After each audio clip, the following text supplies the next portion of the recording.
Bueno, bienvenidos a un nuevo capítulo de Inquebrantable, como siempre desde las oficinas de Zulu, la mejor plataforma para que ustedes y sus empresas puedan realizar todas sus transferencias internacionales. Y hoy traemos un invitado fuera de lo común, voy a decir, porque la verdad no había tenido un invitado, digamos que de tu perfil, todavía acá en Inquebrantable, coautor del libro Ante todo, hacer algo, con Andrea Acevedo, del capítulo 5, que vayan y lo revisen también, fundador de Talento Latam y desde este semestre decano del CES.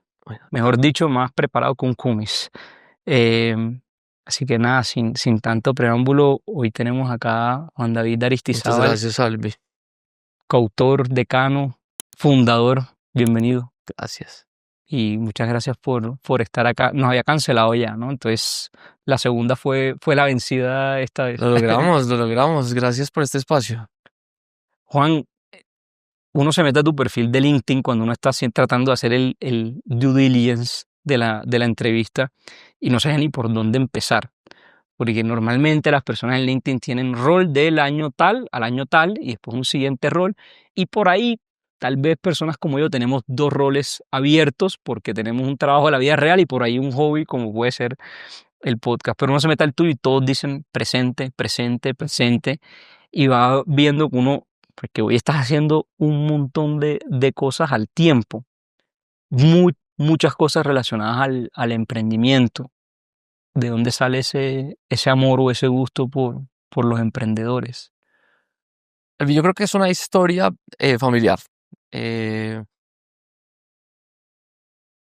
la familia mía, digamos, de mamá y papá, por ambos lados, siempre fueron emprendedores, muy, muy distintos. El lado de mi mamá estuvieron metidos en el mundo de la madera, fueron ebanisteros en el eje cafetero. eh, y literal, de hecho, hay iglesias construidas por mi abuelo y por sus hermanos.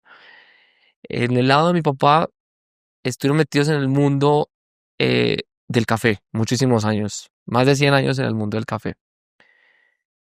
Pero como a muchas familias cafeteras, le llegó la roya y le llegó la crisis y se quebraron. Y a mí me tocó vivir eso en mi, digamos, adolescencia o preadolescencia, ver cómo mi familia, digamos, que tenía, digamos, como cierta abundancia que había generado el boom del café, empezaba a estar como en bancarrota. Y yo creo que empecé a hacerme como unas preguntas, fue como a mi familia, ¿qué fue lo que le pasó? Como, ¿qué, qué no hicieron bien? Digamos, un poco arrogante de mi parte, yo creo. Y yo hablaba con mis tías o con mis tíos y siempre la respuesta fue, no, la roya, es que en Costa Rica están haciendo el café nuestro. Pero se me volvió una obsesión realmente entender qué fue lo que a nosotros nos había pasado. ¿Qué edad tienes ahí, perdón? Yo tenía por ahí, no sé, 12 o 13 años. Preguntas profundas para Digamos un que, niño de 12, 13 años. bueno, y yo creo que eso, muy buena pregunta. Yo creo que yo nací con una enfermedad respiratoria que me hizo estar muchos años en una clínica. 2, 3 años en la clínica, yo iba y salía de la clínica y mis papás siempre me decían, yo creo que con la intención de que yo no me cayera de ánimo, me decían, mire hacia afuera que hay un mundo que lo está esperando. Y yo creo que en parte, digamos, como mis preguntas han sido eh, un poco buscando esa ventana de cuál es el mundo que me está esperando. Entonces, yo creo que con eso de mi familia me empecé a hacer estas preguntas. En mi familia no había plata para la universidad, digamos, estábamos tan mal y yo empiezo a tomar una decisión y era yo me voy a vivir a los Estados Unidos. Yo me voy a vivir a los Estados Unidos y estando en Estados Unidos pasan dos cosas. La primera, a una de las parientes mías, vecina mía de toda la vida en el eje cafetero de mis papás, la mata las FARC. Y yo creo que yo ahí sentí pues como el dolor de mucha gente que ha perdido gente cercana. tomo una decisión y es, ¿y yo qué hago acá? O sea, yo ¿por qué estoy en Estados Unidos? O sea, ¿cuál va a ser el futuro si yo me quedo en Estados Unidos? Como si yo sigo con el camino de vivir en Estados Unidos, ¿cuál va a ser?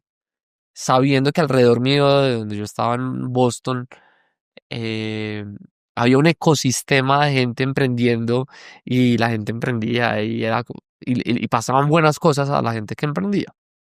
Entonces yo tomo la decisión con esa muerte de decir, yo creo que donde va a tener más relevancia mi cédula va a ser en Estados Unidos. Yo me quedo un par de meses más, ahorro y me devuelvo a Colombia. Y con ese primer ahorro eh, me meto a estudiar en el CESA.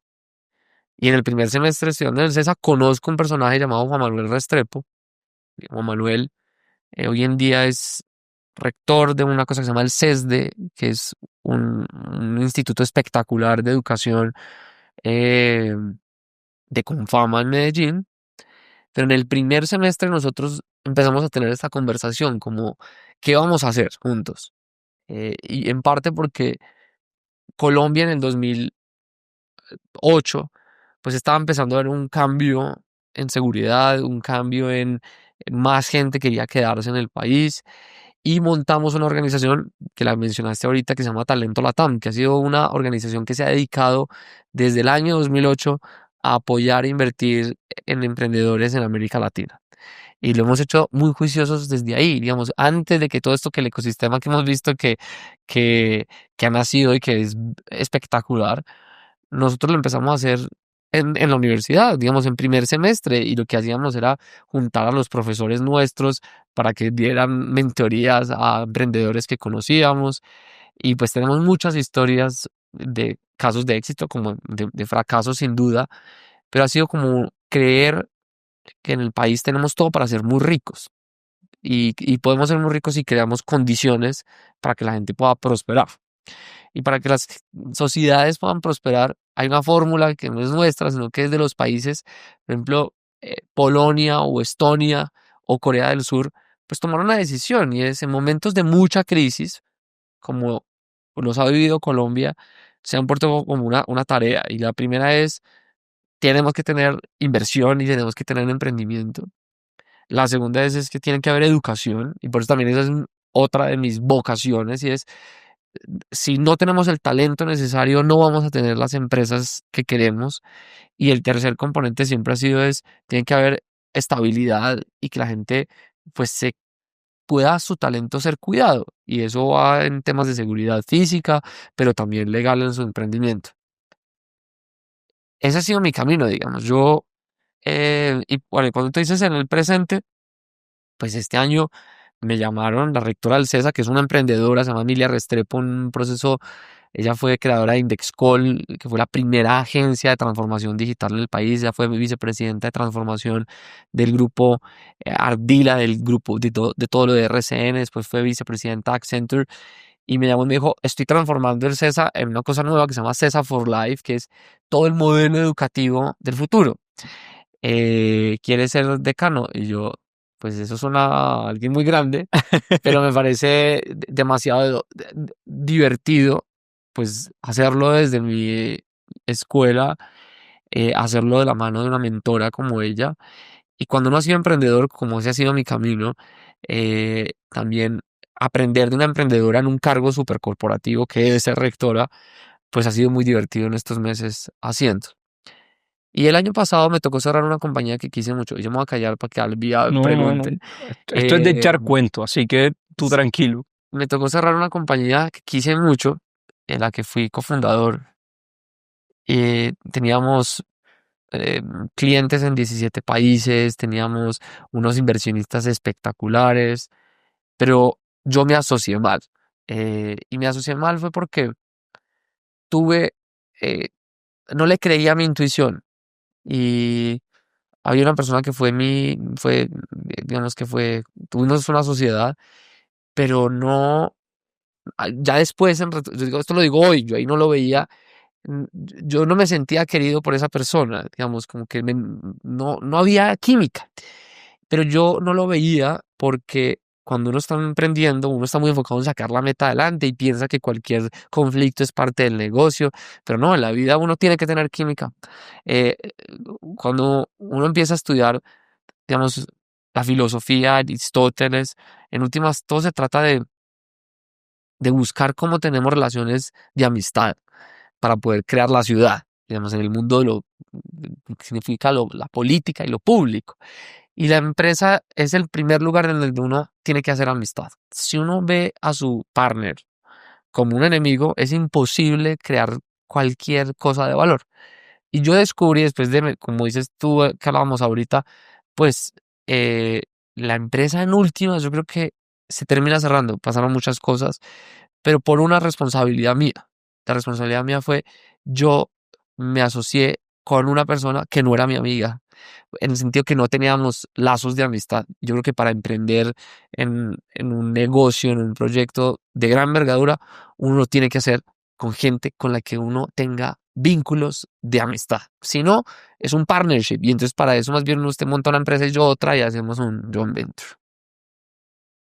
Tocaste un montón de temas ahí interesantes, sobre todo porque eso último que comentas, fíjate que yo he visto que algunos fondos muy famosos, por lo menos en todo este mundo del VC-backed y todas estas startups y empresas tech y demás, ellas dicen que no les gustan los fundadores que son amigos, que eso resulta mal. eh, que uno debe emprender con personas que se complementen desde el negocio y que bueno, que luego obviamente haya ciertas sinergias desde la persona y demás, pero sí he escuchado mucho todo lo contrario y me causa curiosidad porque yo siento que yo pudiera emprender con mis amigos tranquilamente. Yo también. Y yo creo que eh, el liderazgo para mí,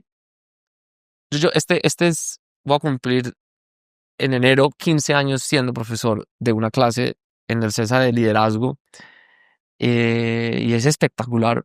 Y a mí me preguntó un estudiante esta semana que empezamos clases, me dijo, Juan, para usted, ¿cuál es la definición de liderazgo? Y esto pues tiene teoría, tiene todo, pero para mí hay una definición de liderazgo que es, el liderazgo es la capacidad que uno tiene de dar ayuda y de pedir ayuda. Y eso es un amigo. O sea, una buena relación de amistad es esa, en la que a uno le pueden pedir ayuda y en la que uno puede dar ayuda sin que el otro la esté pidiendo. Entonces yo creo que uno, digamos, estamos en un momento en el que la sociedad a veces quisiera que nos volviéramos más cínicos en algunos tipos de relaciones. Y yo creo que el cinismo es la cosa más dañina en una sociedad. El cinismo nos impide imaginar. Eh, hay posibilidades en este momento para un país como Colombia de ser muy rico. México le exporta 34 veces más a los Estados Unidos. Pero de las ciudades donde más se exporta, de Ciudad de México, está mucho más lejos de Nueva York que lo que está hoy Cartagena de Nueva York. Colombia hoy podría estar exportando lo que exporta México a los Estados Unidos. Colombia puede ser un país supremamente rico. Entonces, si uno piensa en lo que hoy podríamos imaginar de lo que podríamos ser como país, un país donde los colegios se vuelvan bilingües, un país donde la gente salga a la calle y se le cuide la vida, un país donde no salga, en los últimos 3 años se han ido 1.300.000 colombianos del país, un país donde se queda la gente. Los cínicos nos insisten que las cosas se tienen que hacer como siempre se han hecho. Entonces se nos olvida que la imaginación es tan poderosa y uno no puede imaginar si uno no lo hace con los llaves, con los panas, con los lobos, con los amigos de uno, porque es la única forma en la que uno puede pedir ayuda y dar ayuda, que es la esencia del cambio. Cuando uno mira lo que hizo, por ejemplo, un tipo como Alex Char o como Sergio Fajardo en Medellín, lograron hacer lo que hicieron de fórmulas distintas, pero en última se debe a que la sociedad confió en ellos y la confianza se vuelve fundamental. Entonces, eso no se trata de que usted tiene unas habilidades compatibles con las mías. No, tenemos que tener eso para que esto salga bien, cualquier proyecto. Pero lo que debe ser relevante es que entre los dos exista la capacidad de pedirnos y darnos ayuda de una manera amigable. Si en eso, Mauricio, es muy difícil que algo al final termine haciéndose bien. Por eso hay mucha gente que escoge ser solo founders y termina haciéndolo muy bien. Pero cuando uno entiende que parte del éxito, hay un libro que me leí hace poco sobre founders, como lo que no le han dicho a los founders, es que muestran, por ejemplo, que emprendimientos hechos por hermanos tienen una alta capacidad de escalar porque se aman, sí, muchos, digamos, si usted se junta con su hermano, pero hay una capacidad de generar conversaciones difíciles que a veces con alguien con el que uno solo se une no la puede tener. Me estaba acordando ahorita, el otro día peleé con mi hermana, pues mi hermana nos ayuda acá con el podcast, pues trabaja conmigo, y el otro día peleé con ella y yo le decía, somos hermanos, vamos a pelear, todo, o sea, como que es normal, sobre todo porque somos hermanos, sabemos qué botones tocarnos específicamente Claro, obvio. para hacernos un saludo a Mariclau, que hoy no pudo venir, pues Hermana, está te en mudanza, amamos. pero para que te veas que es normal que como hermanos y emprendiendo juntos, peleemos. Juan, muy bonita tu visión de Colombia, y sobre todo que, bueno, mencionas mi casa Cartagena o mi hogar Cartagena como gran potencia, por lo menos en la región, ¿no? Eh, y eso es un cuento con el que yo he crecido siempre. Colombia tiene un potencial enorme, es que los colombianos es que somos el segundo país más biodiverso del mundo, acá tenemos lo que no tienen otros países, tenemos 2 océanos, el colombiano es resiliente, es trabajador, somos el país más madrugador. Y pareciera que nos cuesta luego materializar eso, ¿no? Eh, yo por lo menos, yo trabajo para una empresa argentina y yo trato como siempre de comunicar todo lo bonito y todo el chévere que tiene Colombia, pero a veces parecieran primar otro tipo de noticias u otro tipo de cosas que definitivamente nos tienen como un poco rezagados en todo ese potencial que tenemos desde el punto de vista del emprendimiento y demás. ¿Por qué no logramos alcanzar ese potencial? Si el contexto o por lo menos si un lado del contexto es tan positivo, ¿por qué no logramos, por qué Cartagena, con uno de los puertos más importantes de Colombia y de la región, por qué no logra exportar a Nueva York más que Ciudad de México, por ejemplo? Entonces, vámonos, digamos, para Cartagena. Cuando tú analizas el caso, por ejemplo, de Celele, lo que ha logrado hacer Celele, entendiendo muy bien cómo sacarle provecho a lo que se produce cerca en la región, en entrenar a las cocineras, a los chefs de la región, le metes a la sostenibilidad, porque lo que está haciendo Celele es espectacular, y ves con mucho trabajo meterse en el top 50 de mejores restaurantes del mundo, pues uno tiene que preguntarse, miremos qué hicieron, porque el éxito siempre deja huella, deja rastros. Y lo que hay en Celele es que hay una gran apuesta por talento, apostarle al talento de la formación de la gente. Cartagena, desafortunadamente, tiene uno de los peores niveles educativos de América Latina. Claro, existen unos colegios maravillosos y extraordinarios, pero hoy menos del 2% de las personas en Cartagena hablan inglés. Entonces, pues ahí empezamos a hablar como el primer reto y es el talento de la gente tenemos que volverlo la prioridad, porque eh, las condiciones para que hagan prosperidad es que usted tenga el talento para progresar. El talento te refieres potenciado con educación, Con educación. entendería. Es el primero, digamos. Necesitamos tener talento que sea capaz de que cada persona saque lo mejor que tiene. Y para eso necesitamos que realmente los niños de 0 a 5 años tengan la mejor nutrición, que los colegios se vuelvan bilingües, que el SENA esté conectado con lo que quieren las empresas, que las universidades tengan acceso a financiación para poder que la gente llegue. Y eso no está pasando. Y no, estoy poniendo el caso Cartagena porque tú lo mencionas, pero eso se repite. Esa es la primera. La segunda es usted quiere emprender. Y, y para poder emprender, pues usted necesita tener talento, pero hay algo que es vital para el talento y es que quiere emprender.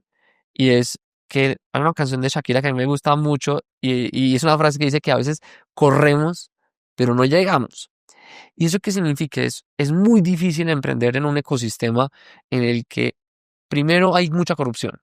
El problema, la corrupción es parte del problema en el sector privado, en el sector público, porque la gente dice, yo preparé mi empresa, yo quiero competir, tengo un software espectacular, pero ¿cuándo es que me lo van a dar a mí? Yo tengo un restaurante, ¿por qué se lo dan al que pagó por quedarse en el baluarte? ¿Cómo fue ese negocio? Al final, la corrupción es una condición que nos impide crecer a nosotros. La segunda es que hoy el sistema regulatorio que tiene el país, para alguien que quiere emprender en Colombia, es muy complejo. Yo el año pasado le hice, solamente cuando tú superas un número de empleados, te toca a cada uno hacerle una cosa ergonómica, y es una pequeña empresa, la gente dice, ¿a qué horas me dedico a cambiar la ergonomía a una pyme? Entonces la gente se va por la informalidad.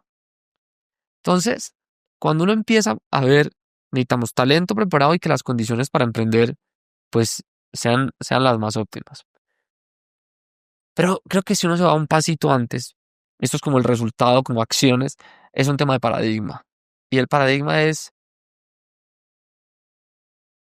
cómo nos obsesionamos con volver a Colombia un país abundante y próspero. Eh, y creo que ahí hay parte del reto. Y es, yo no sé si todavía realmente los colombianos queramos ser ricos. ¿Los colombianos a dónde se van? Los colombianos no se van a Cuba, los colombianos no se van a Nicaragua, no se van a Rusia, los colombianos se van a España, a Estados Unidos, a Europa, a los países capitalistas. Pero hoy el país, el 30% del país, apoya un proyecto político que le quiere parecerse a Venezuela, que quiere parecerse a Nicaragua. Entonces, yo creo que todavía tenemos un reto como país, es como paradigma, es cómo nos volvemos una sociedad rica. Los chilenos han hecho un trabajo espectacular y lo han hecho porque le han apostado al emprendimiento, con muchos retos. Entonces, creo que el primero es entender el paradigma, es qué tipo de país, si queremos realmente ser un país próspero y rico y abundante. Y yo creo que ahí tenemos un reto nosotros, y es los países que han salido de la pobreza, Corea del Sur, Polonia, Estonia, es porque han puesto el emprendimiento, la educación y la seguridad como eje, pero hay ahí un mindset. Y yo creo que en eso, pues nosotros tenemos que ser más vocales y decir, esto solamente lo sacamos si tenemos startups, empresas, inversiones, tenemos que tener. eh, y en otra cosa que se ve esto que te estoy diciendo, el paradigma es, hay gente que cree que hay que devolver el país a, al- a, a vivir en vela. O sea, este país solamente va a salir adelante en emprendimiento, educación, va a llegar la inversión si tenemos garantizada la energía. Y aquí nos ha dado por decir que no queremos sacar gas, no queremos más petróleo, eh, no queremos, nos hemos dejado joder la vida en que unos grupos que no representan realmente a las comunidades impiden que la energía que se está haciendo en La Guajira le llegue a Bogotá. ¿Cómo hace una empresa que quiera llegar a Cartagena, cómo lo va a hacer si el costo de la energía en Cartagena es lo que es? Entonces, pero cuando uno mira el problema, claro, parte del problema de la energía, sí, hay un problema de corrupción, sí, claro, hay un problema de infraestructura, sí, claro, pero es un mindset. Colombia, ¿queremos volverla rica? ¿Sí o no? Sí, yo creo que sí. Entonces, para eso tenemos que devolvernos. ¿Qué necesitamos hacer regulatorio? Porque creo que estamos en un tema de mindset. Y yo no sé qué opinas, pero creo que estamos en un mundo hoy en el que hay un cuentico que lo que hay que hacer es decrecer. Cuando los colombianos no somos ricos, necesitamos más riqueza para poder hacer más inversión social y hacer nuevos proyectos. Esa última parte cultural, yo hace un tiempo, de hecho, iba caminando por la carrera 11 aquí en Bogotá y hubo un ciclista sobre el andén, lo que era antes la ciclovía, que luego se volvió un carril en la parte de arriba de la 11, pero a veces ese carril en el andén todavía lo utilizan las bicicletas. Y yo le tomé una foto. Y yo tengo un newsletter, y básicamente el artículo decía: el colombiano es ventajista.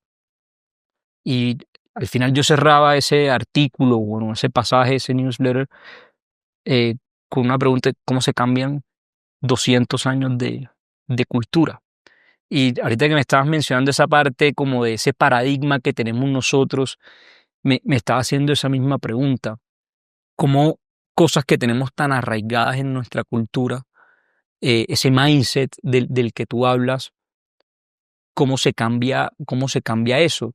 Porque luego también nosotros desafortunadamente cargamos con un bagaje de lo que nos dejó la historia hace 30, 35, 40 años atrás, en todo lo que fue la narcocultura y la época, si se quiere, de la plata fácil, eh, de que entonces los emprendedores, eh, digamos que se dan cuenta que emprender no es fácil, que hacer plata no es fácil, y luego existe un camino de personas desde lo ilegal y desde, nuevamente, el cierto bagaje que cargamos nosotros, de gente que lo hace fácil.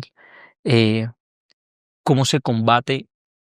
No te voy a decir ni siquiera 200 años de cultura, pero cómo combatimos lo que han sido las últimas décadas para nosotros culturalmente de un país dividido, sobre todo en las épocas más recientes, completamente polarizado, de un país que, soy reiterativo, arrastra un bagaje de la plata fácil, de un país donde todo parece difícil, donde al emprendedor se le pega muy duro, donde esta semana, si no estoy mal, dieron luces de que puede existir una nueva reforma tributaria. eh, ¿Cómo se combate esa mentalidad de que estamos jodidos, se quiere? Algo, usualmente cuando yo tengo preguntas de la vida o de cosas que resolver, yo insisto en que el éxito deja rastro. Y volvamos a, imagínate esta figura. La mayor causa de muertes en esa ciudad no eran las balas, no eran los sicarios, sino los accidentes de tránsito. Y cuando uno le hacía doble clic a esa ciudad, oiga, ¿por qué la principal causa de muerte son los accidentes de tránsito? Uno le hacía doble clic y se daba cuenta que muchos eran peatones que adivina qué hacían. En vez de pasar por el puente, se cruzaban la calle. Entonces, una persona con su equipo dijo, esto lo vamos a cambiar. Y esa persona dijo, pensemos algo distinto. Y se les ocurrió una idea muy sencilla y es, vamos a ponerle una estrella negra en esos lugares donde la gente se ha muerto porque no pasó por encima del puente. Año 2, después de que se pusieron 67% de las muertes violentas como consecuencia de accidentes de tránsito bajaron en Bogotá. Porque empezamos a hacer una cosa muy sencilla y era, había estrella negra, que a la gente le asustaba, pero al lado también había la policía que estaba sancionando a la gente si lo hacía mal. Primero con comparendos educativos y después usted le toca ir a dar clases. Antanas Mocus cambió Bogotá. Tan es así que la cambió que en su alcaldía le dijo a la gente, oiga, quien quiera darle más plata cuando pague el predial, hágalo. Por primera vez en la historia de 200 años de Colombia, la gente pagó más plata, regaló plata a Bogotá porque vio que las cosas cambiaban y porque confiaban en él. Vámonos a otra cultura. La gente en el año 95 se dio cuenta que iba a llegar a esa ciudad después de Pablo Escobar, después de las muertes violentas. Dijo, pero aquí vamos a inaugurar un transporte masivo espectacular y es el metro. Y se dedicaron antes de que el metro llegara y se han dedicado desde allá a hacer una cosa que se llama la cultura metro. Y uno va al metro de Medellín y la gente lo cuida y lo quiere. Entonces, nosotros tenemos el intelecto, tenemos los casos de éxito. Lo que nos toca a nosotros es aprender algo y es, primero, no darnos tanto palo, en el sentido que esto fue pucha, somos los malos, no somos incambiables. No, de verdad, es que no lo somos, sino hemos tenido, pero se necesita que la autoridad ejerza su misión. Y yo creo que ese es parte del reto que tiene Colombia. Yo creo que hoy necesitamos que el Estado haga su tarea. Y es, usted la embarra o usted hay sanción. Y creo que ese es parte del problema hoy. Y es, hay gente que hoy en día a usted le roban el celular y la probabilidad de que usted encuentre al ladrón es mínima. ¿Pero por qué pasa eso? Porque no hemos construido las cárceles suficientes, eh, porque de alguna manera cada gobierno hace un proceso de paz, entonces a cada uno se le perdona. Entonces, a la pregunta que tú dices que es muy importante, yo digo es, hay cómo, ¿sí? Pero digamos, tenemos que cada uno cumplir su función. Si ese ciudadano hace eso, hay un elemento de autorregulación. Listo, yo me autorregulo. Pero también es muy importante, por el otro lado, el uso de la fuerza, el uso legítimo de la fuerza del Estado para decirle, no señor, no lo está haciendo bien, este es su comparendo. Y el comparendo no es un castigo, un látigo, sino comparendo educativo. Entonces creo que parte de la transformación que necesitamos hacer en Colombia, pues es cultural, pero la mayor transformación cultural, o sea, de hacerle doble clic a la transformación es que necesitamos que haya cumplimiento de la ley. Y para eso necesitamos que las autoridades se pongan en esa tarea. A usted y a mí nos dicen no pueden contratar gente por prestación de servicios después de esta reforma laboral, pero el Estado es el que más tiene OPS y ha construido OPS. La gente dice, necesitamos coherencia, por favor. Un poco de cierta manera lo que viene siendo como mano dura, ¿no? Porque, a ver, acá pareciera en este país, esto ya es una opinión personal, que la autoridad siempre es como el enemigo. Eh, Recuerdo yo hace unos años en Bogotá, con todas las protestas que hubo y demás, el ESMAD era como si fuera la guerrilla. Eh, Luego uno puede estar de acuerdo con cosas y demás, eso creo que es otra conversación. Pero luego también uno le enseñan que el rector o el decano también es el enemigo, el de la autoridad, que la policía aquí también son los enemigos. Eh, y pareciera que entonces esas figuras de autoridad que deberían ser, y vuelvo un poco al tema, de confianza, el amigo, porque uno debería sentir seguro con, pareciera que en el país son enemigos y eso a su vez creo que hace que sea más fácil cumplir con, yo hay veces que veo que sale un montón videos de la policía en Alemania, o no te vayas muy lejos, en Estados Unidos, donde un policía tú lo tocas o no estás dentro, y o sea, directamente vas preso, te arrestan por lo menos directamente. Y aquí uno ve a veces unos policías eh, donde directamente se paran a darse puños con la policía como si fuera casi que un accidente liviano de tránsito donde la gente se para a darse puños Hmm. en este país. Hay como cierta como aversión, si se quiere, a la autoridad acá. O sea, yo creo que el principal reto es, o sea, Colombia tiene un problema y es gravísimo, es que solo el 22% de los colombianos dicen que confían en el otro. Eso es un problema de desconfianza. Y hay un profesor que se llama Mauricio Cárdenas, eh, que ha hecho una de esas investigaciones muy interesantes sobre la confianza, no el candidato presidencial, el otro Mauricio. Eh, y es, ¿qué es la confianza? Y la confianza, para llegar a una cosa muy básica, es cumplir la palabra. Si usted cumple su palabra y yo cumplo la palabra, nos volvemos confiables. Y ese es el elemento esencial de la confianza. ¿Cuándo se cae la confianza? Cuando usted dejó de ser confiable. ¿Y usted cuándo deja de ser confiable? Cuando no cumple la palabra. Entonces, el problema de nosotros está alrededor de esa palabra, confianza. ¿La autoridad hoy en Colombia cumple su misión y cumple su palabra? Entonces el ciudadano dice, pues no, es que allá en el Palacio Nariño hay un presidente que su campaña se vuela a los topes, gobierna con una gente que no respeta las normas, cogen los aviones para lo que no es. Entonces yo como ciudadano digo, uy, venga, ¿será que qué legítima la legitimidad que tiene la autoridad cuando la autoridad no cumple? ¿Cómo me la van a exigir a mí? Entonces, hay parte del reto que tenemos y es la única forma que tenemos que eso empiece a pasar es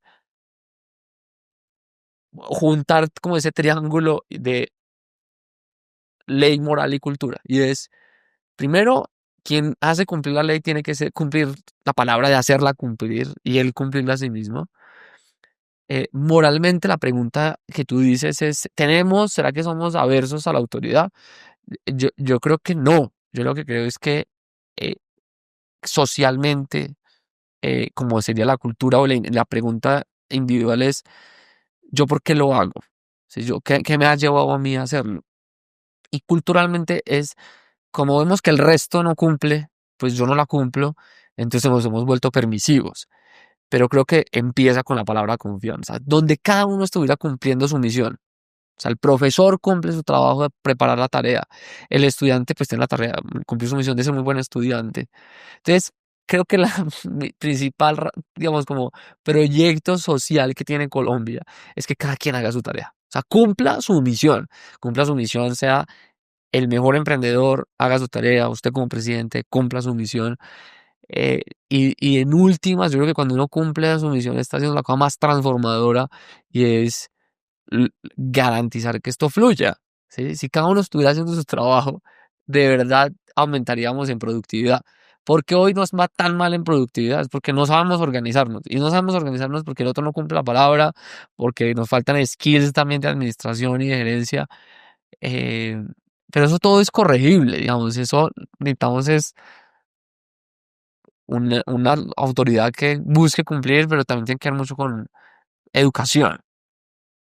Siento como, bueno, creo que no mencionaste la palabra, pero como lo estaba presintiendo yo, como lo estaba interiorizando yo, es como si uno está cumpliendo, uno contagia a la gente. No sé si te has parado en un semáforo que está en rojo, como peatón, y no viene carro, pero nadie ha pasado. O sea, nadie se ha atrevido a cruzar porque está en rojo hasta que el primero cruza. Y Ah, de ahí todos cruzan porque dijeron, bueno, si este ya cruzó, pues yo cruzo también y así está en rojo. De un ejemplo muy básico, muy cotidiano, es pero cierto. más o menos me lo estaba pintando así. Si este pues, llega tarde, pues yo también llego tarde. Em, Y entonces nos relajamos. O sí, sea, nos porque relajamos. es la cultura. Y luego decimos que el colombiano es así. Em, Lo pienso porque, nuevamente, yo trabajo con gente de afuera en mi día a día y uno va viendo como esas cosas culturales y muchas veces sale la frase que los colombianos son así. Eh, de gente de afuera y de nosotros mismos sale ese comentario, ¿no? Y no sé qué tan buena connotación pueda tener eso, pero bueno, eh, mientras que continuamos, les recuerdo a todos, por supuesto, si nos están viendo, suscríbanse a YouTube, si nos están escuchando desde Spotify, denos follow en Spotify, denle like o dislike, dejen comentarios, saluden a Juan David por ahí en los links de la descripción del video les vamos a dejar todo lo que está haciendo Juan David ahorita, su página web, también el libro, ante todo hacer algo, que ya vamos a hablar de eso por supuesto. Y bueno, por supuesto que chequen a Zulu, la mejor plataforma para que ustedes y sus empresas hagan sus pagos internacionales. Y bueno, Instagram, mi Substack, mi newsletter también, bueno, por ahí les dejamos todo para que lo revisen. Bueno, ahora sí, como digo yo, el plato fuerte del episodio si se quiere y el motivo por el cual realmente te descubrí, em, aunque pues eras muy famoso antes por lo que pude estar chismoseando. em, Tú eres coautor del libro Ante todo, hacer algo. Eh, Creo que el título es bastante explícito, pero cuéntanos un poquito de qué se trata, sin spoiler, porque la idea es que la gente vaya y lo compre, yo lo tengo que comprar, yo no lo compré, no lo leí mal por mí, Además está en audiolibro está también, en narrado audiolibro. por Andrés, mi coautor. Por Andrés Acevedo, capítulo 5 que también se los dejamos por ahí.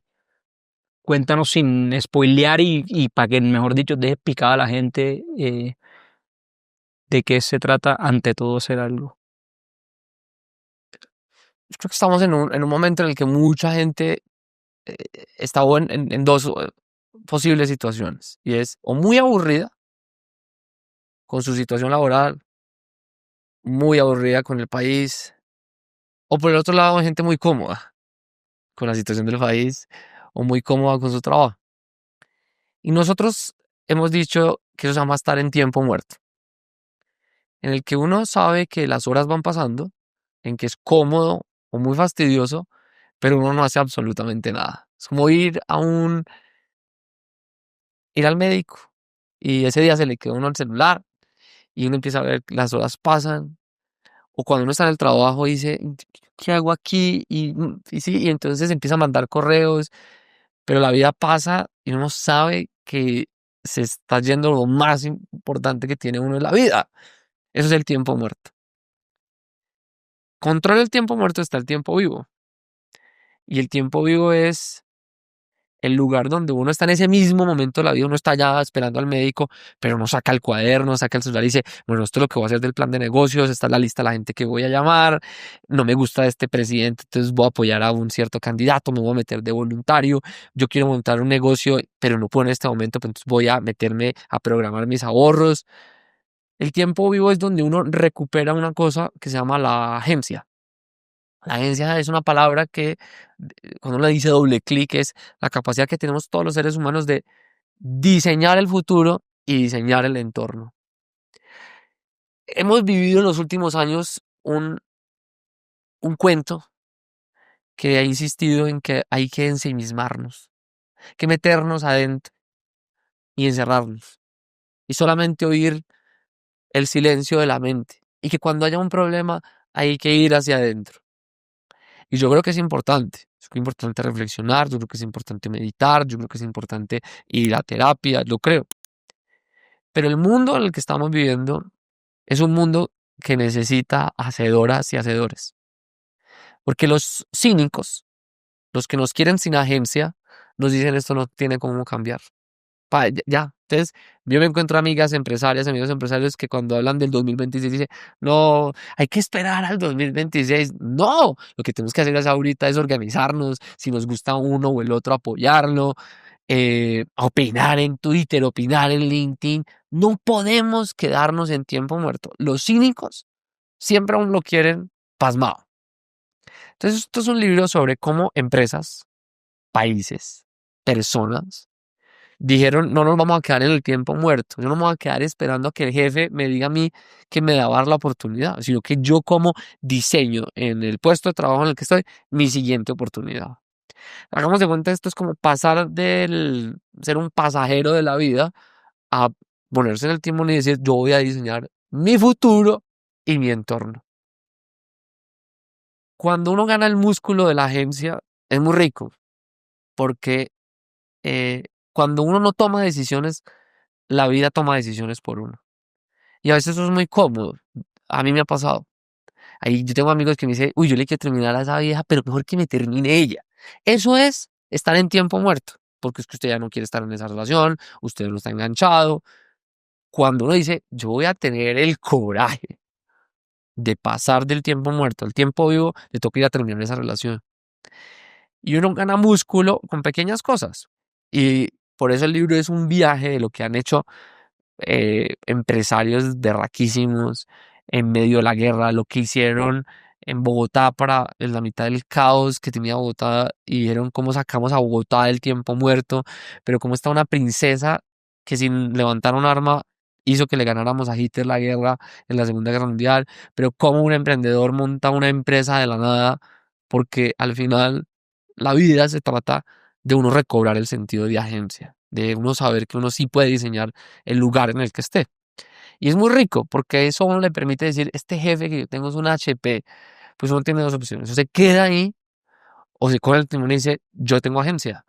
Y todos los seres humanos nacimos con agencia.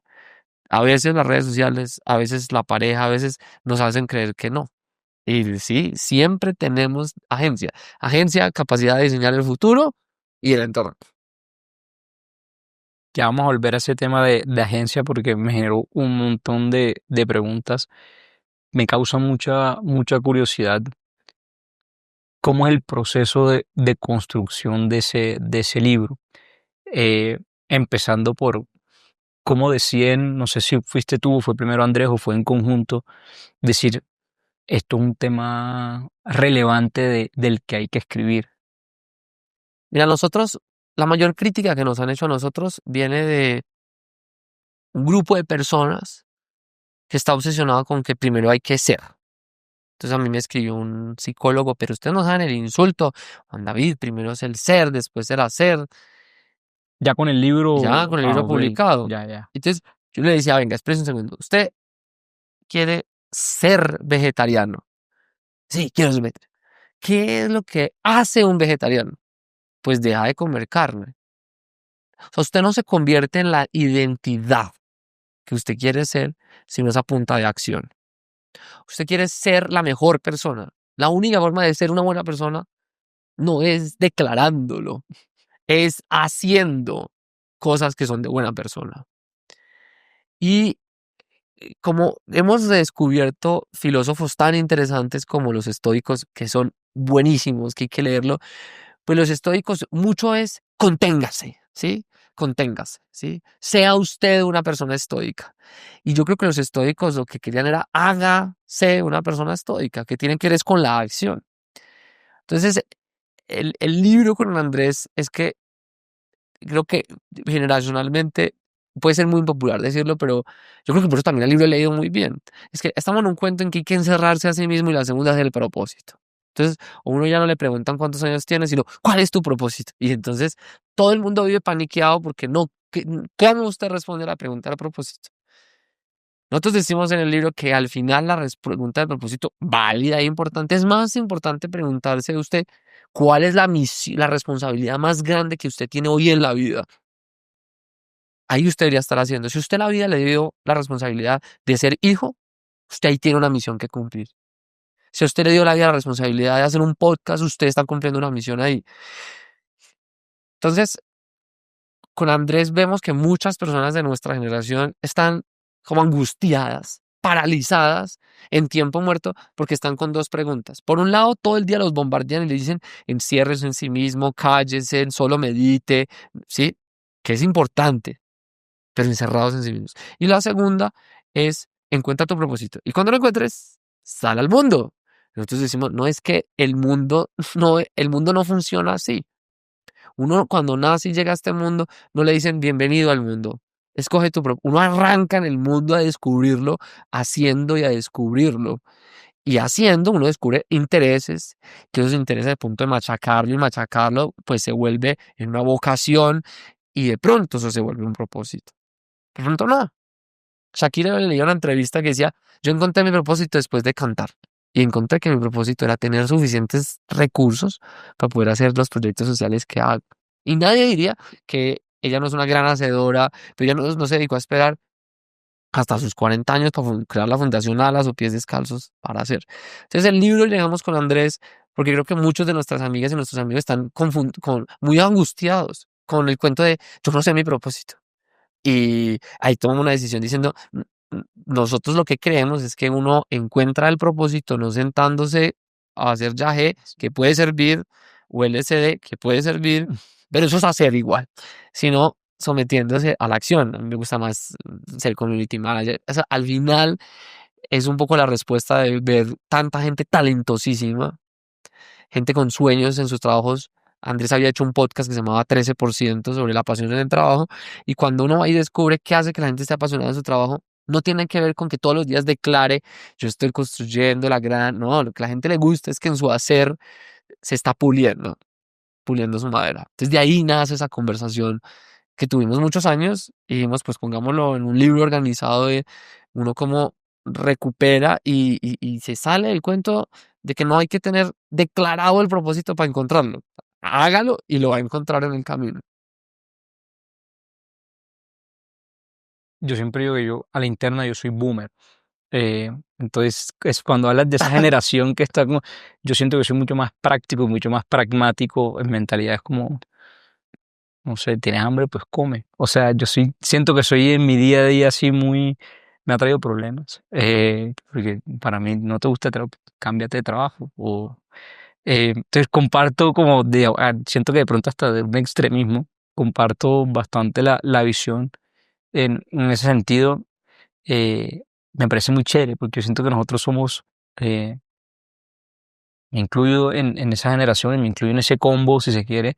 Nosotros constantemente estamos sentados esperando a que nos pasen las cosas porque vemos que a la gente le están pasando cosas. Entonces uno dice, bueno, mi momento llegará. Cuando dice mi momento llegará, no. No sé Hay si que, sí, sí. eso hay que ir a buscarlo. Y un poco la conversación que teníamos antes de arrancar del hueco. Uno no se puede sentar a esperar que alguien lo saque del hueco o que algo lo saque del hueco a uno, ¿no? Tiene que ir a tomar acción y buscar cómo salir del hueco. ¿Que va a ser fácil? No, muchas cosas No, y no puede ser son que no, fáciles. no, hemos dicho, puede ser que uno, una de las cosas que decimos en el libro es que uno a veces puede al final chapotear y no se Ujú. mueve, pero el mismo ejercicio de tomar la decisión de salir del pantano, de la inercia, lo va conduciendo a uno y dice, uy, no, espérese, tengo que recalibrar el norte. ¿Cómo es el proceso entonces de ser coautor de un libro? Me imagino que desde el estilo de escritura, desde la forma, supongo que habrá cosas en donde de pronto diferían.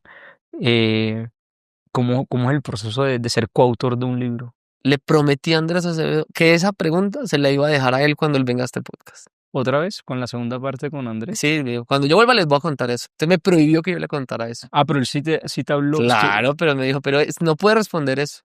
ok, Pero para decirle que con Andrés se trabaja muy rico. Pero el detalle se lo sí. tiene que contar a Andrés. Bueno, tenemos pendiente a Andrés Acevedo de Atemporal. Un segundo capítulo que lo podemos regañar públicamente, ¿se puede? Claro, Le escribí a Andrés, le dije, oye, voy a entrevistar a Juan David, tírame un insight, algo chévere, alguna pregunta picante, no me contestó. Entonces, y le había bueno. escrito una semana antes que entrevisté a David Luna, como él fue de los primeros que me ayudó, como que le mandó una foto, como ya empezamos ¿Y si por te lo Zoom, ya que respondió? está, esa sí Sí, me la claro, respondió no, sí me y dijo. esta no me respondió, entonces, nada, Muy prudente, muy prudente. eh, bueno, Andrés, segunda Tiene que parte. volver. Y ya presencial, ¿no? Porque con Andrés fue por Zoom Maravilloso. también, así que tenemos segunda parte pendiente. Volvamos un poquito entonces a la agencia y ese ganar músculo. Me gustó esa frase porque yo lo veo como algo progresivo, ¿no? El ganar músculo es algo progresivo que evita que la gente gane músculo. Entonces, si quieres, vayámonos al ejemplo básico de la persona, que evita que la gente gane músculo. Yo creo que un elemento es que eh, a veces es muy cómodo estar ahí en la inercia. Pues como rico. Uno está jugando Play o está en TikTok 3 o 4 horas. Realmente puede ser muy rico, es satisfactorio. Romper esa inercia es una decisión en la que yo tengo que decir, a partir de hoy, yo paso a tiempo vivo. Y el tiempo vivo tiene que ver mucho con el manejo de la agenda de uno. Y es, ya no más voy a utilizar la vida mía en eso. A partir de de darse un deadline para decir, este es el momento para arrancar.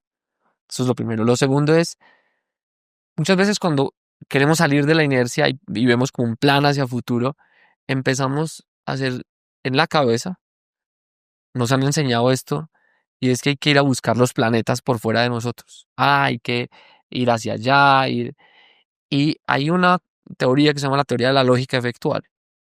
La teoría de la lógica efectual es que los humanos, como los emprendedores que más admiramos, lo que hacen es mirar qué tienen en el bolsillo para hacer.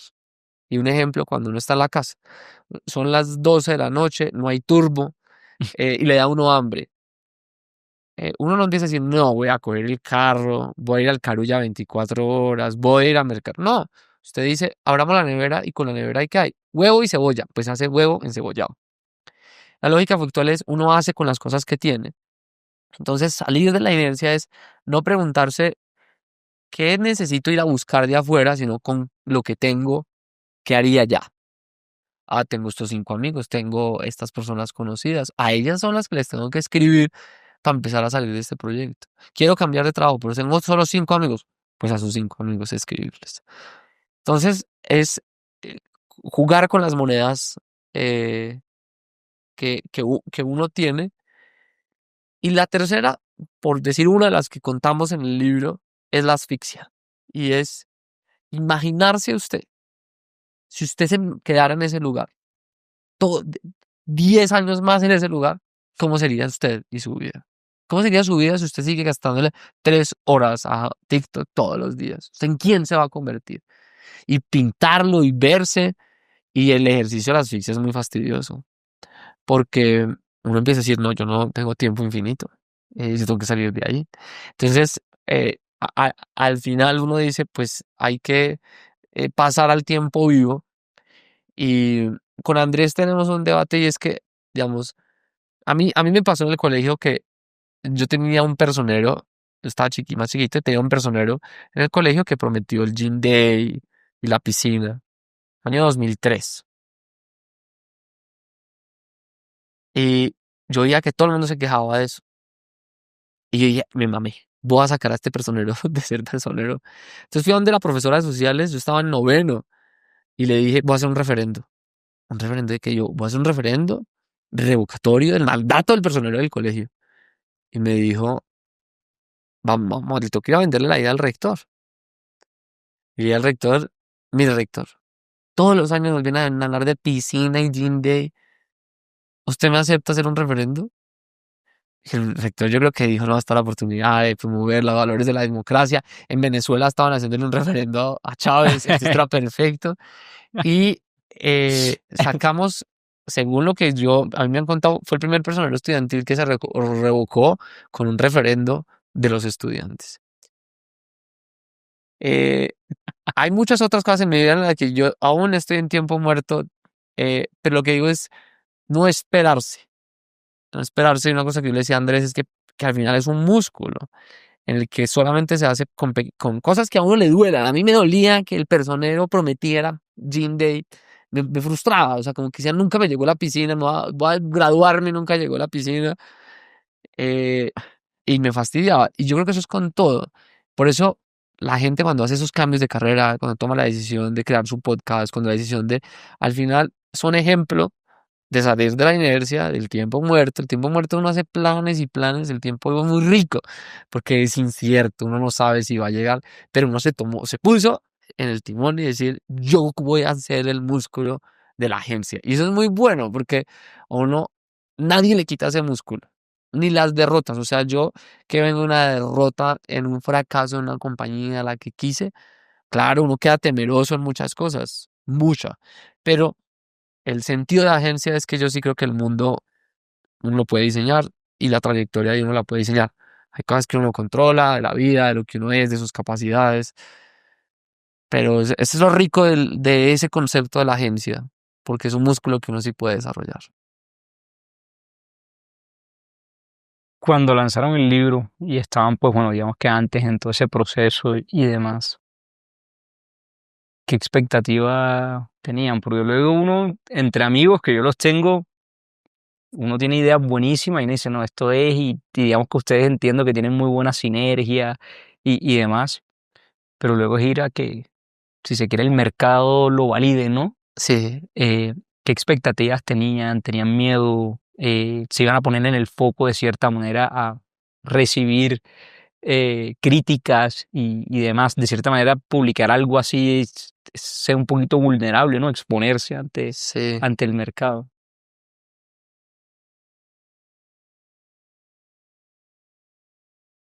Digamos que yo creo que, eh, y seguramente a ti te pasa con este proyecto del podcast, es someterse a la obra de arte a que la juzguen.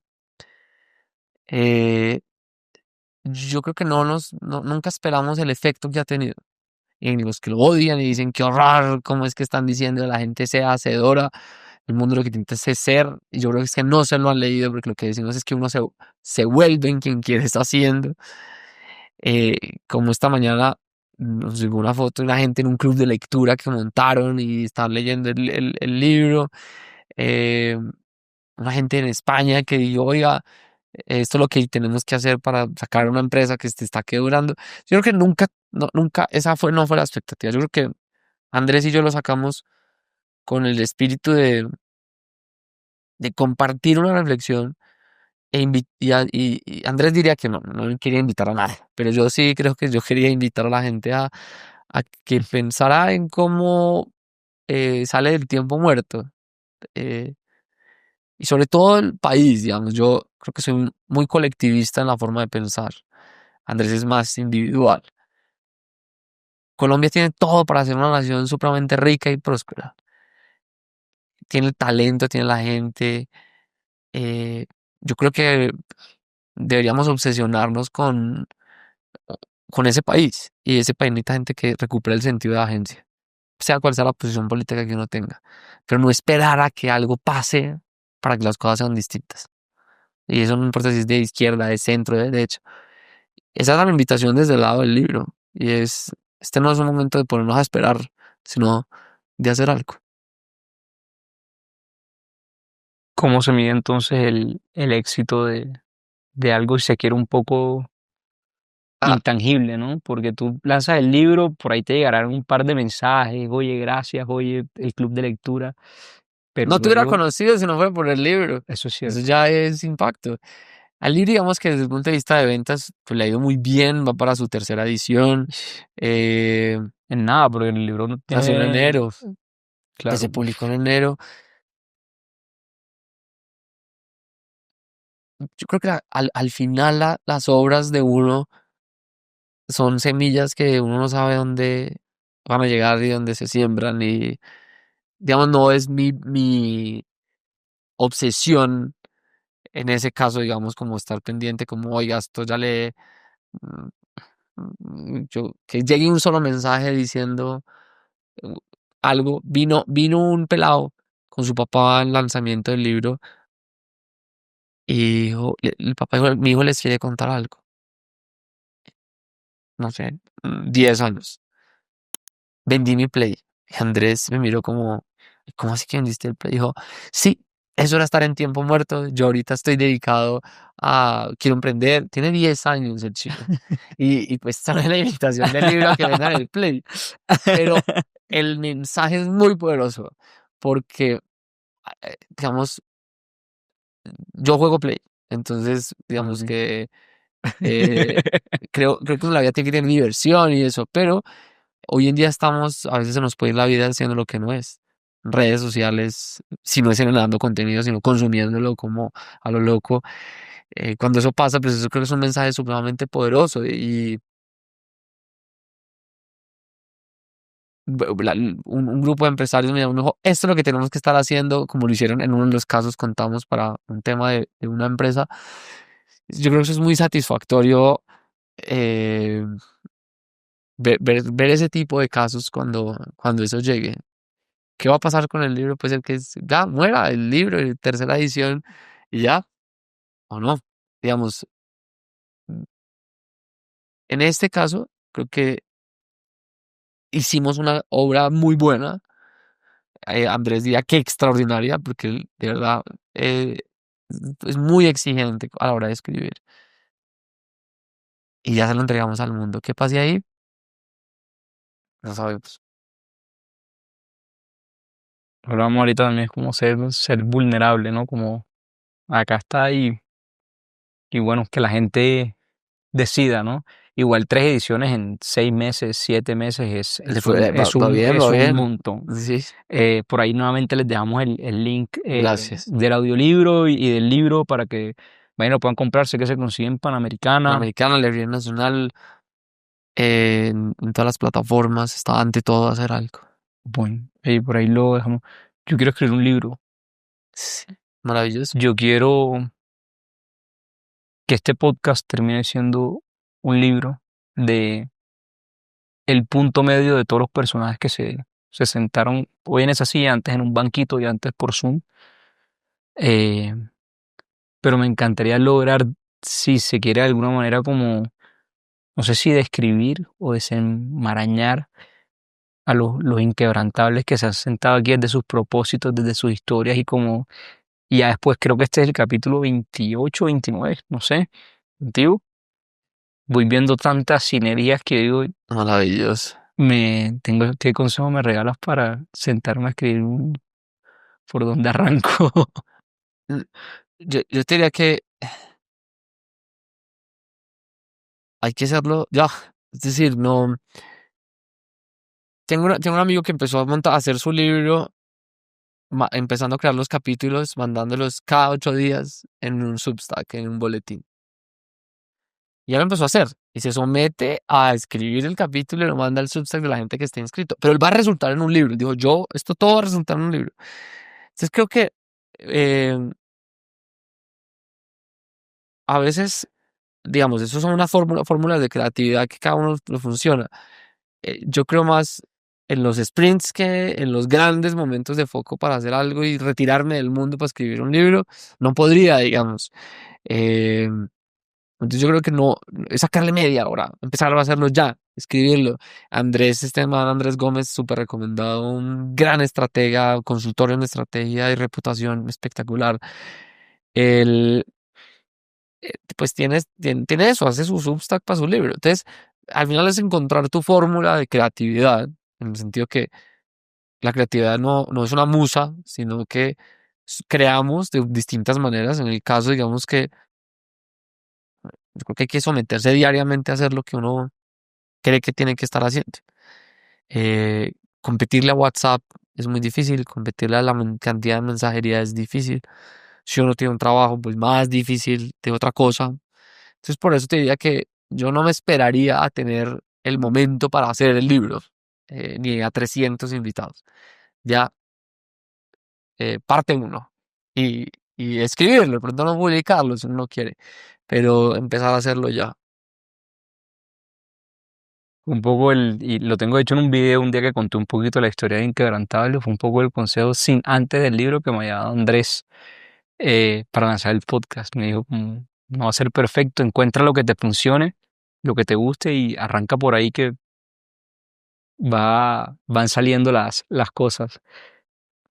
Hemos hablado mucho del hacer, hacer, hacer y creo que desde el inicio de la conversación. Y cuando entramos de pronto como, no sé si en esa paradoja de que es primero hacer o ser, eh, tú mencionabas que para hacer hay que hacer, pero que esto no se convierta en un trabalengua. Eh, Tú evidentemente llevas muchos años, desde que nos contaste el inicio de tu historia, cuando empezabas a preguntarte, a hacerte A sacar un preguntas, personero, a a sacar sacar un un personero. personero, que no es cualquier cosa, porque además yo fui personero. Eh, Y ese hombre, yo creo que me ve en la calle y no sí, me quisiera saludar. si tengo un dislike en este Sí, video, ya sé ese es. exactamente quién es. Em, Llevas muchos años haciendo, haciendo, haciendo. ¿Has ido encontrando ese ser, ese propósito? A ver, yo creo que Me puse profundo, no, muy perdón. profundo, ¿no? Mira, yo creo que el, la reflexión es que solamente nos moldeamos haciendo, digamos, y la identidad en la que yo quiero convertirme, digamos, eh, hacer un mundo más amigable, un mundo donde sea rico vivir, una Colombia donde la gente se quiera quedar. Pues tenemos que trabajar en cosas, en emprendimiento, en educación, y otro dirá otras cosas. Entonces yo creo que en ese camino, yo me veo a los 16 o a los 17, era muy bravo. eh, Era muy bravo por varias razones en la vida, pero digamos que tenía los guantes puestos. Y aprendí con los años, no voy a decir que, lo he dicho, más para acá que para allá, en años, en que la mejor forma de romper una piedra es a punta de gotas, no a punta de otra piedra. Y en el taoísmo hay una cosa que se llama la acción sin fuerza. ¿No? ¿Cómo logra mover a los otros sin romper? Y desde que descubrí eso, yo soy más feliz. Porque antes lo hacía, vamos a sacar a este personero y tac, y lo hacía. Hoy en día también lo sacaría, pero lo hubiera hecho con mucho más cariño. Lo hubiera hecho muy distinto. Con él, con lo que dije. em, Aún me pasa, yo estoy en reuniones y digo, quisiera sacar, pero creo yo que al final en esa cosa que tú dices, hay un elemento fundamental, es que es el cómo. O sea, no es solamente importante, yo creo que para mí ha sido importante no el qué, yo el qué, yo creo que me llegó muy rápido en la vida a encontrar qué cosas me interesaban, pero en el cómo sí he venido descubriendo que es distinto. El cómo antes creía que había que hacerlo con más fuerza y he descubierto que se hace mucho más con, eh, si uno lo hace de manera amigable, es más fácil mover el mundo.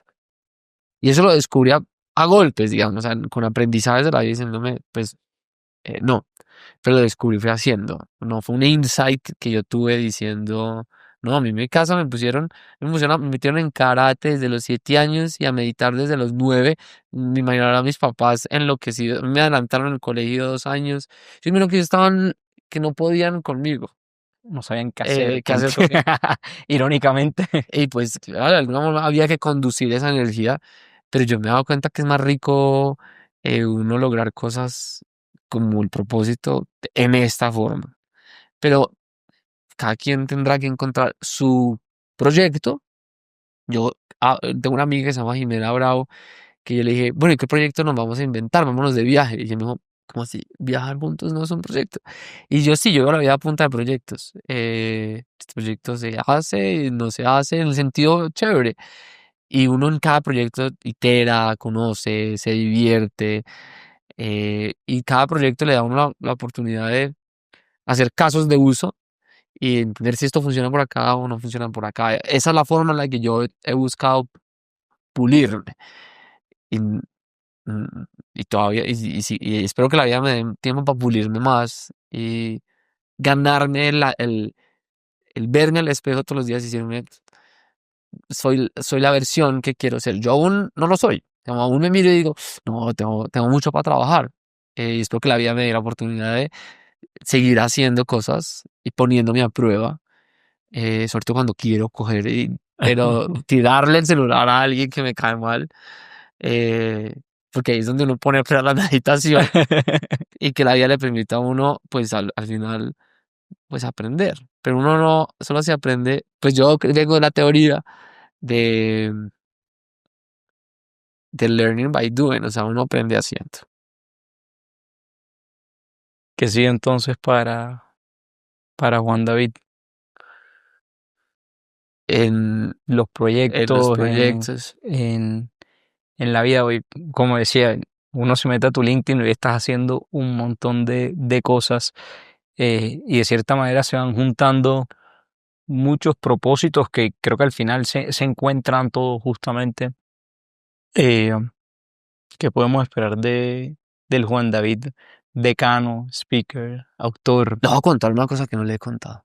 Eso, Parece que el año pasado, primicia. primicia, no, el año pasado tomé una decisión, era que yo quería estudiar Derecho desde chiquito. Era parte de lo que quería hacer. Y las cosas que hice en enero de este año me matriculé a ver 2 materias de pregrado de Derecho. Ya hice mis primeras 2 materias. Arranco la próxima semana con mis compañeritos de 18 y 19 años estudiando Derecho. Eh, ¿Qué nota? Y el primer día que fui a clase, llevé a Andrés Acevedo, que él es abogado, lo llevé a clase porque no saben los nervios que yo tenía, como de primer paro. Y yo veía a mis profesores y decía, y tengo nervios en este momento, porque ya me mandaron en pues en la plataforma, tengo clase, entonces ya. Entonces, pues al final, digamos que viene, la vida se trata de hacer experimentos y de proyectos, y uno no dejar en el cuaderno cosas. Para mí eso era una cosa que yo no pude hacer ¿Qué nota? porque no tenía yo tenía la plata. O estudiaba para mi primer semestre, o estudiaba administración y tenía para 3 semestres, pero yo quería estudiar administración y derecho y no pude. Y lo postergué por la vida, por los proyectos, por todo, y tomé la decisión de que así sea de una materia. De pronto no lo acabo, en el sentido que venga 6 materias y me encantaron. Em, pero en eso estoy este semestre, además de la decanatura en el CESA, que está Sí, en una transformación muy chévere, los proyectos de la fundación, y pues presentar parciales, orales y prepararme para mis clases de derecho. qué nota. Sí, es muy chévere. Me parece muy chévere porque creo que es de esas como que, de hecho hoy escribí justamente porque nos dejaba María José Echeverry, la fundadora de Colombia Tech Week, nos dejaba una frase que era salta que la red aparece y escribía hoy sobre que qué chévere que la gente que se atreve hacer las cosas, porque sí, uno en el camino va encontrando en qué resultará, pero pues si uno no se lanza y si uno no ve, de pronto haces 6 materias, de pronto te gradúas y terminas la carrera. No entendí por qué llevar a Andrés Acevedo No, porque como si fuera tu papá. no, que este man es en los nervios. No, yo tenía muchos nervios. Yo no podía llegar solo a clase. Me dijo, bueno, lo llevo, me mostró los salones, está. Yo, no, usted va a entrar a clase conmigo. Y me dijo, me sentó. Entonces, éramos los últimos en presentarnos. Y entonces presentó, todos los compañeros de verdad se han portado muy bien conmigo. Y entonces Andrés se presenta, le dije a la profesora que se llama Diana Durán, una excelente profesora de Derecho Constitucional. Y antes dicen, no, pues Diana, yo tengo tantos años, 35, todo el mundo 17, 19, tengo 33 años, tú fuiste mi profesora hace muchos años y vengo a traerlo a él. Entonces ya ahí sí, no, porque los amigos lo tienen a uno que acompañar en esos momentos que uno, pues que ser primíparo es duro. Es duro. Y me lo he gozado. He aprendido cosas que yo nunca había estudiado. También eh, parte de este país, sobre todo cuando uno emprende y sobre todo los fracasos, a mí me hubiera gustado poder saber cosas que estoy aprendiendo en derecho porque me hubiera cuidado mejor en decisiones que debía haber tomado. Que mis abogados no me lo dijeron o no. Pero la principal función que tiene un abogado es ser abogado de sí mismo.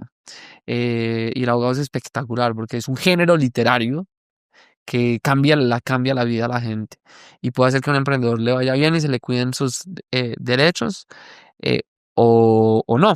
Entonces, pues feliz aprendiendo de un privilegio, pues es duro, clases de 6 de la mañana, pero 6:30. aquí Súper. vamos. Me tocaron. Yo fui de los pioneros de las clases de 6:30. Supongo que en los Andes, Sí, si te sí. llevó Andrés. Terrible. Ese frío allá en esa Pero es la montaña. única que puedo. Entonces Claro, me las o me imagino. digo, digamos, le doy gracias a la vida y pues que me ha dado el privilegio de cumplirle un sueño al Juan David que no pudo, yo no pude, digamos, a mí me tocó trabajar para pagarme la universidad, yo me pagué mis primeros semestres eh, y hoy la vida me ha permitido, pues con mi trabajo, empezar a cumplir ese sueño. Cada uno debe tener un sueño y uno, eso es la inercia, ¿no? Yo no puedo decirle a mis estudiantes, ni te puedo decir a ti, es que hay que romper la inercia y el tiempo muerto si yo no salgo de la mía era esa, yo llevaba muchos años escribiendo todos los 31 de diciembre, no, yo quiero tanto, es virtual, pero no sé qué tal. Ya, me lancé, me da miedo. Yo tengo la próxima semana y digo, ¿con qué grupo me va a tocar? ¿Será que me van a hablar?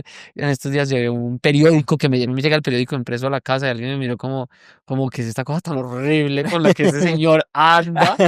Eh, pero se han portado y ha sido una oportunidad de mis compañeros que he conocido, de jóvenes, de programas Yo Quiero Estudiar, jóvenes becados por Atenea, jóvenes muy pilos del país que tienen mucha ilusión con Colombia, en la que dicen, Colombia es el país donde queremos hacer nuestros sueños.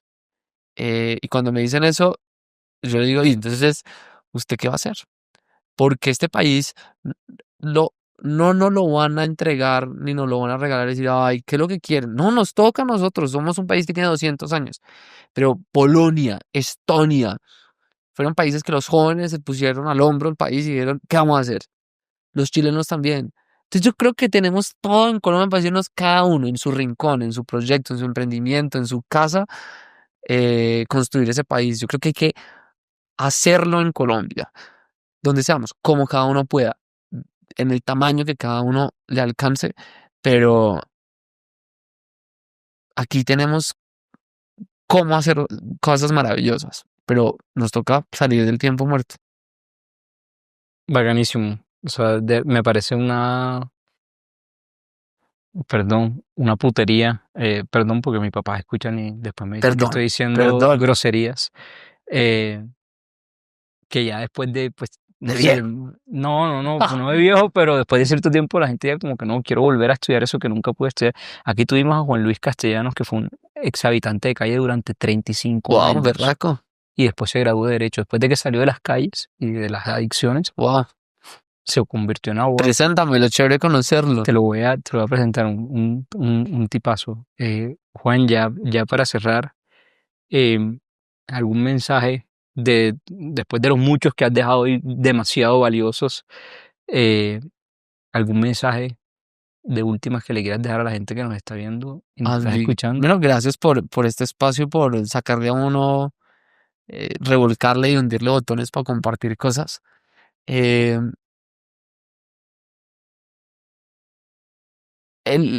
Uno se puede volver muy cínico con uno mismo. Se puede volver muy cínico con el país, se puede volver muy cínico. Y ser cínico es creer que las cosas van a seguir así y seguirán siendo así. Porque las cosas pueden ser duras para uno, porque pueden estar duras al lado de uno. Pero hay un poder que es muy mágico, se llama la imaginación. Y imaginar es uno parar un momento y pensar ese futuro en el que uno quisiera estar. Ese es el primer elemento de la agencia, recuperar el sentido de imaginación. ¿Cómo diseño yo mi futuro? Y ponerse en el lugar de decir, ¿cuál es la mejor versión de mí misma y de mí mismo si yo fuera capaz de hoy romper la inercia? Eso le ayuda a uno a salir del cinismo. Hay días duros, hay momentos duros, a uno se le quiebran las empresas, ni idea si nos va a salir bien o no, pero cuando uno ha tenido momentos difíciles, eh, yo creo que la pregunta es mucho la vida que le está proponiendo uno con esto. ¿Para qué le está proponiendo uno esto? ¿Qué puedo yo aprender de esto?